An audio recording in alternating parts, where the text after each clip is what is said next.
আসসালামু আলাইকুম। আজকে আমি আপনাদের দেখাবো ফুলের বিভিন্ন অংশের লম্বচ্ছেদ।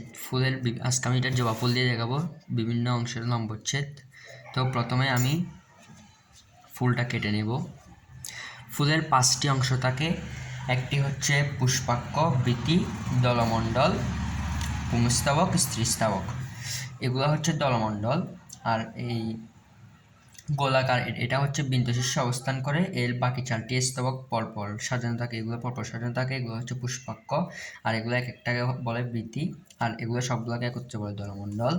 আর এখানের মধ্যে যদি দেখাই, এগুলাকে বলে পরাগধানী, আর পুংকেশকে একসাথে বলে পুংস্তবক। আর এখানে এই গর্ভদণ্ড, এখানে গর্ভদণ্ড, আর এখানে গর্ভাশয় এবং গর্ভমুণ্ডকে একত্রে স্ত্রীস্তবক বলে। তাহলে 5টা অংশ পাইছি। একটা হচ্ছে এই পুংস্তবক। পুংস্তবক হচ্ছে এই পরাগধানী, যেগুলো দেখতে পাচ্তেছো তোমরা, এই পরাগধানী আর পরাগদণ্ড, এই দুটোটা মিলে হচ্ছে পুংকেশর অর্থাৎ পুংস্তবক। আর এই গর্ভদণ্ড, আর এটা যদি কাটি তোমাদেরকে এখানে দেখতে পারবে গর্ভাশয়।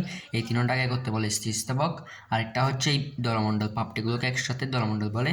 আর একটা হচ্ছে এই বৃতি, আর একটা হচ্ছে পুষ্পাক্ষ, এগুলোকে বলে পুষ্পাক্ষ। তো চলো আমরা এটা কেটে দেখাই।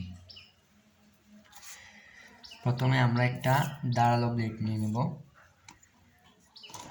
এখানে কর্তন করতেছি, দেখো।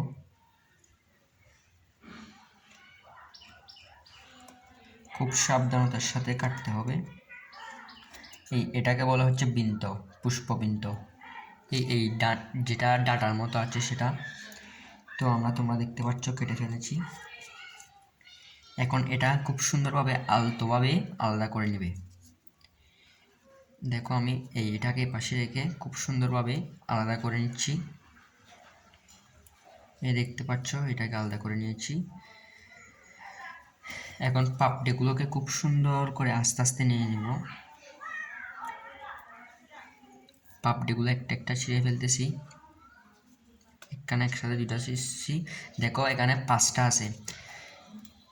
এখানে বৃন্ত যতটা পাপড়ি থাকবে ততটা। দেখো বৃন্ত 1টা 2টা 3টা 4টা 5টা।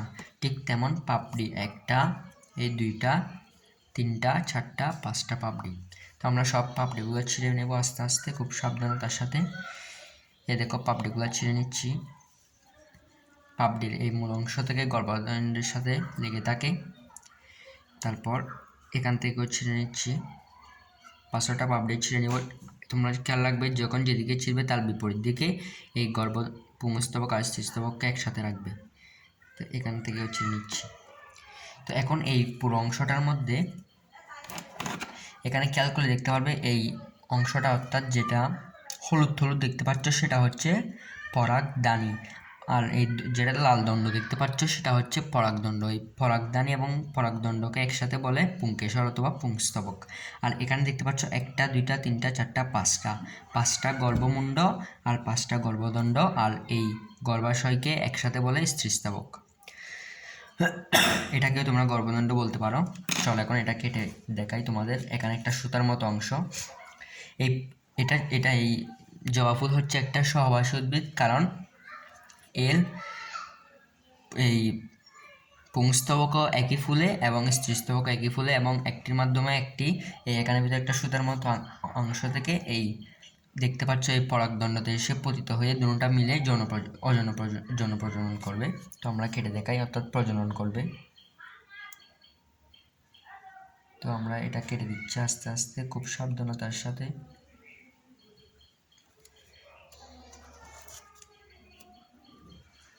তোমরা দেখছো আমরা কিন্তু কেটে ফেলেছি অলরেডি।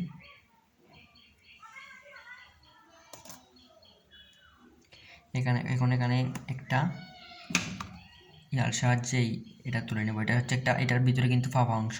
এগুলো কিন্তু অনেক সূক্ষ্ম জিনিস দেখতে পাচ্ছ। এই লাল অংশটাকে, অর্থাৎ এটাকে যদি আলাদা করে ফেলি, দেখতে পাচ্ছ এই সুতার মতো অংশটা, এইটা হচ্ছে মেইন জিনিস। এটা হচ্ছে একটা পরিবাহীর মতো কাজ করে। এই পরাগধানী এবং গর্ভমুণ্ড এই 5-এর মতো অংশটা দিয়েই এই গর্ভাশয়ে এসে পতিত হয়। এখন যদি আমি এটা কাটি, এই দুটা যে যখন একসাথে পতিত হয়ে তৈরি করছে সেগুলো দেখতে পারবে।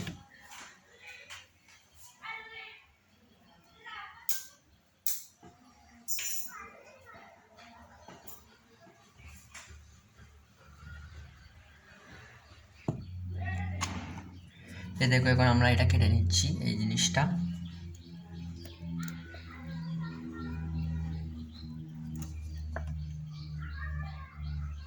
এটা কিন্তু একটু পিচ্ছিল পদার্থ, দেখছো আমরা এটা কেটে ফেলছি। কিন্তু এটা এখন যদি একটু করে প্রেস করো এখানে দেখতে পারবে, এই দেখেছো কিছু দানাদার পদার্থ দেখতে পাচ্ছ।